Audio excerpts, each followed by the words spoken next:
अध्याय बड़े सुनिश्चित रूप से परस्पर गुंथा हुआ है। वेदों के अलावा ब्राह्मणों, आरण्यकों और उपनिषदों को भी वैदिक साहित्य में शामिल किया जाता है तथा इन्हें उत्तर वैदिक साहित्य कहा जाता है। ब्राह्मण ग्रंथों में वैदिक कर्मकांड का विस्तार पूर्वक निरूपण किया गया है। आरण्यक ग्रंथों और उपनिषदों में विभिन्न आध्यात्मिक और दार्शनिक समस्याओं के बारे में चर्चाएं की गई हैं। पुराण, जिनकी संख्या 18 है, मुख्यतः ऐतिहासिक विवरण हैं। ऐतिहासिक अध्ययन की 5 शाखाएं पुराणों की विषय वस्तु है। ये हैं: सर्ग, सृष्टि की उत्पत्ति, ई प्रतिसर्ग, सृष्टि का प्रत्यावर्तन एवं प्रतिविकास, ई मनवंतर, समय की पुनरावृत्ति, इव वंश, राजाओं और ऋषियों की वंशावलियां, वी वंशानुचरित, कुछ चुने हुए पात्रों की जीवनियां, बाद में तियों और उनके महात्म्य के वर्णन को भी इसमें शामिल किया गया। जैन व बौद्ध साहित्य प्राकृत व पाली भाषाओं में लिखे गए। प्राकृत संस्कृत भाषा का एक रूप था और प्रारंभिक जैन साहित्य अधिकांशतः इसी भाषा में लिखा गया। पाली को प्राकृत भाषा का एक रूप समझा जा सकता है जिसका चलन मगध में था। अधिकांश प्रारंभिक बौद्ध साहित्य इसी भाषा में लिखे गए। बौद्ध भिक्षुओं के साथ यह भाषा श्रीलंका पहुंची और वहां एक प्रमुख भाषा बनी हुई है। जातक कथाओं के नाम से प्रसिद्ध बौद्ध कृतियों का भी ऐतिहासिक महत्व है क्योंकि उनका संबंध बुद्ध के पूर्व जन्मों से है। ऐसी 550 से अधिक कथाएं हैं। धर्मसूत्र स्मृतियों में सर्वसाधारण और शासकों के लिए नियम और विनियम निर्धारित है। इन्हें प्राचीन भारतीय राजव्यवस्था और समाज के लिए संविधान व विधि पुस्तकों का नाम दिया जा सकता है। इन्हें धर्मशास्त्र भी कहा जा सकता है। इनका संकलन 600 ईसा पूर्व से 200 ईसा पूर्व के बीच किया गया। इनमें मनुस्मृति और याज्ञवल्क्य स्मृति सर्वाधिक प्राचीन और प्रसिद्ध हैं। कौटिल्य का अर्थशास्त्र, जो राजतंत्र से संबंधित ग्रंथ है, मौर्य काल में लिखा गया। यह पुस्तक 15 अधिकरणों अध्यायों में विभाजित है। विभिन्न अध्याय राज्य व्यवस्था, अर्थव्यवस्था और समाज के विभिन्न विषयों के बारे में है। विशाखदत्त द्वारा लिखित नाटक मुद्रा राक्षस में भी समाज और संस्कृति की झलक दिखाई पड़ती है। काटिरास का नाटक मालविकाग्निमित्रम पुष्यमित्र के शासनकाल की कुछ घटनाओं पर आधारित है। बाणभट्ट का हर्षचरित ऐतिहासिक तथ्यों पर आधारित है। वाकपति ने कन्नौज के राजा यशोवर्मन के कारनामों पर आधारित गौरवहो नामक पुस्तक लिखी। इसी प्रकार विल्हन द्वारा रचित विक्रमांकदेव वरित में उत्तरवर्ती चालुक्य राजा विक्रमादित्य षष्ठ के विजय का वर्णन है। विभिन्न राजाओं के जीवन के आधार पर लिखी गई कुछ अन्य रचनाएं हैं। जयसिंह का कुमारपाल चरित, हेमचंद्र का कुमारपाल चरित अथवा द्वाश्रय महाकाव्य, न्यायचंद्र का हम्मीर काव्य, पद्मगुप्त का नवसाहसांक चरित, गिल्लाल का भोज प्रबंध, चंदबरदाई का पृथ्वीराजरित पृथ्वीराज रासो। किंतु कल्हण द्वारा लिखित राजतरंगिणी नामक ऐतिहासिक ग्रंथ इतिहास लेखन का सर्वोत्तम उदाहरण है, जिसकी प्रशंसा आधुनिक इतिहासकारों द्वारा की गई है। ऐतिहासिक अनुसंधान के उसके विवेचनात्मक तरीके और ऐतिहासिक तथ्यों के निष्पक्ष प्रस्तुतिकरण के कारण उसे आधुनिक इतिहासकारों से बहुत अधिक सम्मान प्राप्त हुआ है। संगम साहित्य से हमें दक्षिण के 3 राज्यों चोल, चेर और पांड्य की संस्कृति की जानकारी मिलती है। इस साहित्य की कविताओं की कुल मिलाकर 30,000 पंक्तियां हैं। ये कविताएं 2 मुख्य समूहों पदिनेकिलकर्णकचु और पत्तपातु में विभाजित है। इस साहित्य से लगभग 500 ईसा पूर्व से 500 ईस्वी तक की घटनाओं का विवरण प्राप्त होता है। विदेशी विवरण। प्राचीन भारतीय इतिहास की बहुत सी जानकारी विदेशियों के विवरण से प्राप्त होती है। इन विदेशियों में यूनानी, चीनी, अरबी, फारसी आदि लेखक विशेष रूप से उल्लेखनीय हैं। यूनान के प्राचीनतम लेखकों में टेसियल तथा हेरोडोट्स के नाम प्रसिद्ध है। टेसियस यूनान का राजवैया था तथा उसने यूनानी अधिकारियों द्वारा ही भारत के विषय में जानकारी प्राप्त की थी, परंतु उसका विवरण आश्चर्यजनक कहानियों से परिपूर्ण होने के कारण अविश्वसनीय हो गया है। हेरोडोट्स को इतिहास का पिता कहा जाता है। उसने अपनी पुस्तक हिस्टोरिका में 5वीं शताब्दी ईसा पूर्व के भारत फारस के संबंध का वर्णन किया है। सिकंदर के साथ आने वाले लेखकों में नियाकस, आनेसिक्रिट्स तथा अरिस्टोबुटलस के विवरण अपेक्षाकृत अधिक प्रामाणिक और विश्वसनीय है। सिकंदर के पश्चात के लेखकों में 3 राजदूतों मैग्स्थनीज, डायमेकस और डायनोसियस के नाम उल्लेखनीय है जो यूनानी शासकों द्वारा मौर्य दरबार में भेजे गए थे। इसमें मैग्स्थनीज सर्वाधिक प्रसिद्ध है। वह सेल्यूकस निकेटर का राजदूत था तथा बंद्रगुप्त मौर्य के दरबार में आया था। उसने इंडिका नामक पुस्तक में मौर्य युगीन समाज एवं संस्कृति के बारे में लिखा है। यद्यपि यह पुस्तक मूल रूप में उपलब्ध नहीं है तथापि इसके कुछ अंश उखरण के रूप में एरियन, स्ट्रेटो, जस्टिन आदि की कृतियों में प्राप्त होते हैं।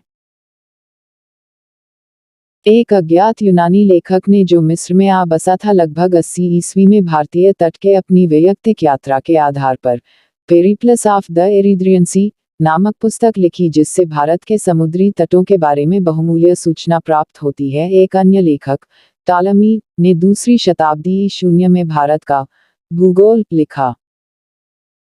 इसी तरह प्लिनी ने प्रथम शताब्दी शून्य में नेचुरल हिस्टोरिका नामक पुस्तक लिखी। इससे भारतीय पशुओं, पेड़ पौधों, खनिज पदार्थों आदि का ज्ञान प्राप्त होता है। चीनी यात्री समय समय पर भारत आते रहे थे। वे यहाँ बौद्ध तीर्थों का दर्शन करने या बौद्ध धर्म का अध्ययन करने आए थे।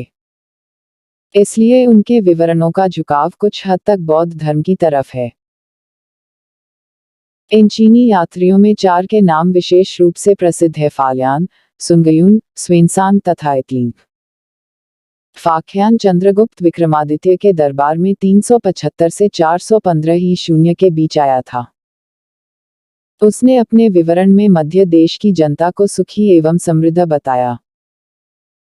सुंगयुन 518 ही शून्य में भारत आया और अपने 3 वर्ष की यात्रा में बौद्ध ग्रंथों की प्रतियां एकत्रित की।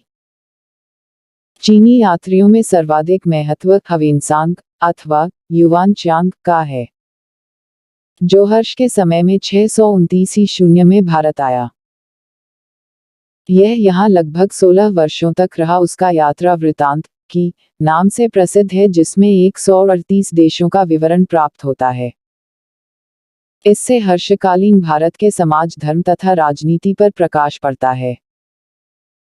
उसके मित्र वीली ने हवेनसांग की जीवनी लिखी जो हर्षकालीन भारत की दशा के ज्ञान के लिए महत्वपूर्ण है। इन बौद्ध यात्रियों की बौद्ध धर्म में अत्यधिक आस्था के कारण उनके विवरण कुछ अतिशयोक्तिपूर्ण हो गए हैं।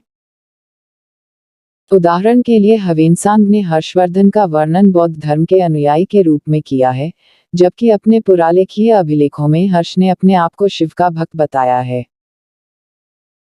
इत्सिंग 671 ईस्वी में भारत आया था। उसने अपने विवरण में नालंदा विश्वविद्यालय, विक्रमशिला विश्वविद्यालय तथा अपने समय के भारत दशा का वर्णन किया है। अन्य चीनी लेखकों में मा त्वान लिन तथा चाओ जुकुआ के नाम उल्लेखनीय है। मा त्वान लिन के विवरण से हर्ष के पूर्वी अभियान के विषय में कुछ सूचना मिलती है, जबकि चाओ जुकुआ चोल इतिहास के विषय में सूचना देता है। कुछ अरबों ने भी भारत के बारे में अपने विवरण छोड़े हैं। इसमें सबसे प्रसिद्ध बुरेहान है जिसे अलबेरुनी के नाम से जाना जाता है। उसका जन्म 973 ईस्वी में ख्वारिज़म खीवा में हुआ था। उसकी विद्वता से प्रभावित होकर ख्वारिज़म के ममूनी शासक ने उसे अपना मंत्री नियुक्त कर दिया। 1017 ईस्वी में गजनी के सुल्तान महमूद के ख्वारिज़म पर आक्रमण करने और जीतने के बाद अन्य लोगों के साथ अलबेरुनी को भी बंदी बनाया गया। उसकी विद्वता से प्रभावित होकर महमूद ने उसे राज ज्योतिषी के पद पर नियुक्त कर दिया।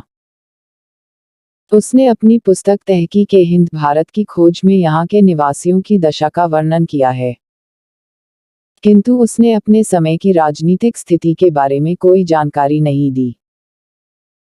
उपर्युक्त लेखकों के अतिरिक्त तिब्बती बौद्ध लेखक तारानाथ 12वीं शताब्दी के ग्रंथों कंग्यूर तथा तंग्यूर से भी भारतीय इतिहास की कुछ जानकारी प्राप्त होती है।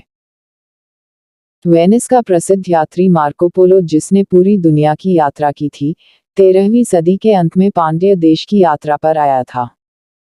उसका वृतांत पांड्य इतिहास के लिए उपयोगी है। उसने लिखा है कि भारतीय शासक अपना बहुत सा पैसा घोड़ों की खरीद में बेकार कर देते हैं। पुरातत्वीय स्रोत। पुरातत्व यह विज्ञान है जिसके माध्यम से पृथ्वी के गर्भ में छिपी हुई सामग्रियों की खुदाई कर प्राचीन काल के लोगों के भौतिक जीवन का ज्ञान प्राप्त किया जाता है। भारत के अतीत के पुनर्निर्माण के लिए इन स्रोतों का उपयोग केवल 2 शताब्दी पहले ही हुआ। इसी से हमें सिंधु सभ्यता जैसी नई संस्कृति का ज्ञान हुआ। पुरातत्व के अंतर्गत 3 प्रकार के साक्ष्य आते हैं: अभिलेखीय साक्ष्य, मुद्रा साक्ष्य, स्मारक साक्ष्य। अभिलेख। इतिहास लेखन का सबसे महत्वपूर्ण और विश्वसनीय स्रोत उत्कीर्ण लेख है। उत्कीर्ण लेखों के अध्ययन को एपिग्राफी अभिलेख शास्त्र कहा जाता है। लिखने की सबसे प्राचीन प्रणाली हड़प्पा के मुद्राओं में पाई जाती है, लेकिन उसे पढ़ने में अभी तक सफलता नहीं मिली है।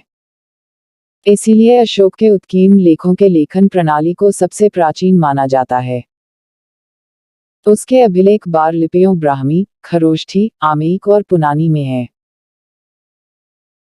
ब्राह्मी लिपि के अक्षरों को प्रत्येक शताब्दी में संशोधित किया जाता रहा है और इस प्रक्रिया से भारत की सभी लिपियों का विकास हुआ, जिनमें दक्षिण की तमिल, तेलुगु, कन्नड़ और मलयालम लिपियां तथा उत्तर की नागरी, गुजराती और बंगला आदि लिपियां शामिल हैं।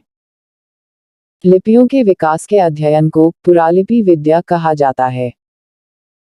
शिलालेखों में संस्कृत का भी प्रयोग किया जाने लगा। रुद्र दामन को जूनागढ़ शिलालेख, जो 2री शताब्दी ईस्वी के मध्य में लिखा गया था, प्रारंजल संस्कृत का प्राचीनतम उदाहरण है। आगे चलकर समुद्रगुप्त का इलाहाबाद स्तंभ लेख, पुलकेशिन द्वितीय का ऐहोर शिलालेख तथा भोज के ग्वालियर शिलालेख प्रसिद्ध हुए। इन शिलालेखों से हमें ज्ञात होता है कि ब्राह्मणों को जोकर मुक्ति भूमि प्रदान की जाती थी, उन्हें अग्रहार कहा जाता था। सिक्के। सिक्कों के अध्ययन को न्यूमिस्मेटिक्स मुद्राशास्त्र कहा जाता है। अभिलेखों के बाद सिक्कों को भी भारतीय इतिहास के पुनर्निर्माण का सबसे महत्वपूर्ण स्रोत समझा जाता है। भारत के प्राचीनतम सिक्कों को, जो 5वीं अथवा 6वीं शताब्दी ईसा पूर्व के हैं, पंचमाक अथवा आहत सिक्के कहा जाता है। ये अधिकांशतः चांदी के हैं, परंतु कुछ तांबे के भी आहत सिक्के प्राप्त हुए हैं। इन्हें आहत इसलिए कहा जाता है क्योंकि इन पर अलग से ठप्पा मारकर विभिन्न प्रतीक अंकित पंच किए गए हैं। ऐसे सिक्के समूचे देश में तक्षशिला से मगध तक और मगध से मैसूर तक तथा दूर दक्षिण में भी मिले हैं।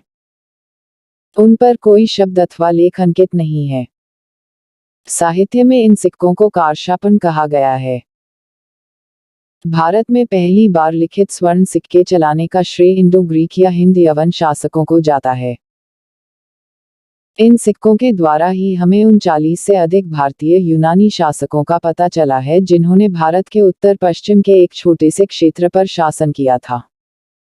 कुषाण शासकों ने रोम शासकों है वक्त पर शुद्ध स्वर्ण के सिक्के चलवाए। ये 124 ग्रेन के थे। कुषाणों ने ही सर्वाधिक तभी से सकल पर शुद्ध सर्व कुषाण शासक विम कटफिसिस के सिक्कों पर बैल के पार्श्व में खड़े शिल की आकृति अंकित है। इन सिक्कों पर अंकित लेख में राजा ने अपना उल्लेख महेश्वर अयांत शिव के भक्त के रूप में किया है। कनिष्ठ, हुविष्क और वासुदेव आदि सभी के सिक्कों पर यही लेख अंकित है। कुषाणों के सिक्कों पर बहुत से फारसी और यूनानी देवी देवताओं के अलावा अनेक भारतीय देवी देवताओं की आकृतियां दर्शाई गई हैं। गुप्तवंश के राजाओं ने कुषाणों की परंपरा का ही अनुसरण किया। समुद्रगुप्त के सिक्कों पर उसे वीणा बजाते हुए दर्शाया गया है। इससे उसका संगीत प्रेम प्रकट होता है। समुद्रगुप्त तथा कुमारगुप्त की मुद्राओं से उसके अश्वमेध यज्ञ की सूचना मिलती है। सातवाहन नरेश यज्ञश्री सातकर्णी की मुद्रा पर जलयान का चित्र अंकित है, जिससे उसकी समुद्र विजय तथा व्यापारिक उपलब्धियों का पता चलता है। कनिष्क के सिक्कों से उसके बौद्ध धर्म में आस्था का पता चलता है। इसी प्रकार चंद्रगुप्त विक्रमादित्य की व्याघ्र शैली की मुद्राओं से उसकी काठियावाड़ के शिकों पर विजय की सूचना मिलती है। पुरातत्वीय स्मारक। इसके अंतर्गत प्राचीन इमारतें, मंदिर, मूर्तियां आदि आती है। इनसे विभिन्न युगों की सामाजिक, धार्मिक तथा आर्थिक परिस्थितियों का बोध होता है। हड़प्पा सभ्यता की खोज से भारतीय संस्कृति और सभ्यता की पुरातनता 2000 वर्ष पीछे चली गई है। 1500 ईसा पूर्व से 600 बीसी तक के काल को भारतीय इतिहास का अंधकार युग कहा जाता था, क्योंकि इस काल के बारे में कोई अधिक जानकारी प्राप्त नहीं थी। हाल ही के उत्खननों से पता चला है कि काशी में लगभग 1500 ईसा पूर्व से लोहे का प्रयोग होने लगा था। पुरातत्वीय उत्खननों से बौद्धकाल के तक्षशिला, कौशाम्बी, काशी, अयोध्या, वैशाली, बोधगया आदि नगर प्रकाश में आए हैं। कहा जाता है कि 6ठी शताब्दी ईसा पूर्व में बुद्ध तक्षशिला के अलावा बाकी इनमें सभी स्थानों पर गए थे। प्रयाग विश्वविद्यालय के तत्वावधान में कौशाम्बी में व्यापक पैमाने पर खुदाई की गई। यहां से उदयन का राजप्रासाद एवं दूषिताराम नामक विहार मिला है। इसी प्रकार दक्षिण भारत में पांडिचेरी के समीप रिकमेडू नामक स्थान की खुदाई से रोमन सिक्के, दीप का टुकड़ा, बर्तन आदि मिले हैं, जिनसे पता चलता है कि ईसा की प्रारंभिक शताब्दियों में रोम तथा दक्षिण भारत के बीच घनिष्ठ व्यापारिक संबंध था। प्राग इतिहास के क्षेत्र में किए गए अनुसंधानों से पता चलता है कि इस उपमहाद्वीप में मानवीय गतिविधियां बहुत पहले अर्थात लगभग 20 लाख वर्ष पहले शुरू हो गई थी। कश्मीर और नर्मदा घाटियों में ऐसे औजार व अवशेष प्राप्त हुए हैं। इसके अलावा पुरातत्वीय खोजों से पता है कि भारत में शैल चित्रकला की परंपरा 12,000 वर्षों से भी अधिक पुरानी है। अगले भाग में देखिए। अध्याय 1, प्रागैतिहासिक काल।